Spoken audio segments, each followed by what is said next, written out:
Un multimillionnaire est allé rendre visite à son ex après 12 ans. Et il est resté choqué en voyant des enfants identiques à lui. Mark serrait fortement le volant, tandis qu'il garait la voiture importée devant la modeste maison en adobe. 12 années s'étaient écoulées depuis qu'il avait tout abandonné, pour poursuivre le rêve de bâtir un empire entrepreneurial, laissant derrière lui le seul amour véritable qu'il ait connu.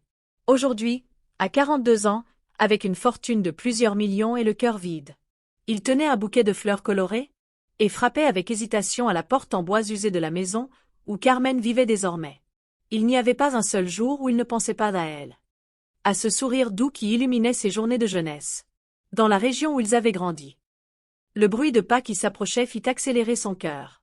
Quand la porte s'ouvrit, Carmen apparut. Toujours belle à 39 ans, mais le visage marqué par des années de travail acharné. Ses yeux marrons, autrefois pleins d'amour pour lui, le regardaient maintenant avec une froideur qui coupait comme un couteau. « Marc » murmura-t-elle d'une voix tremblante de surprise.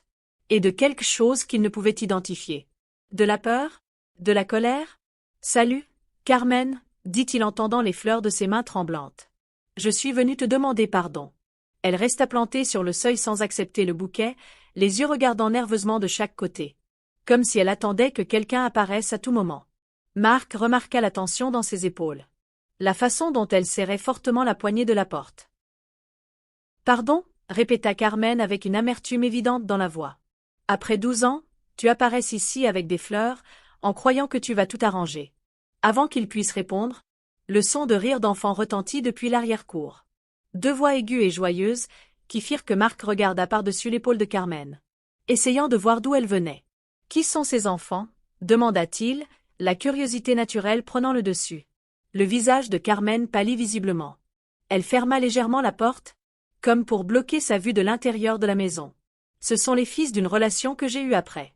Leur père n'est plus dans les parages, mentit-elle, les mots sortant précipitamment. À ce moment précis, deux enfants apparurent en courant par le côté de la cour, poursuivant un ballon de football qui leur avait sans doute échappé. Marc sentit comme si le sol disparaissait sous ses pieds. Les deux enfants, qui semblaient avoir environ 10 ans, étaient comme des miroirs l'un de l'autre, et plus encore, comme des miroirs de lui-même dans son enfance. Les jumeaux avaient les mêmes yeux perçants que Marc avait hérité de sa grand-mère paternelle. La même couleur de cheveux châtain foncé, avec des reflets dorés sous le soleil. Et quand l'un d'eux sourit en attrapant le ballon, Marc vit sur ses lèvres le même sourire en coin qu'il voyait dans le miroir tous les jours. « Maman, qui est cet homme » demanda l'un des enfants en s'arrêtant, regardant Marc avec une curiosité enfantine. « Pourquoi il est si bien habillé comme ça » compléta l'autre, remarquant le costume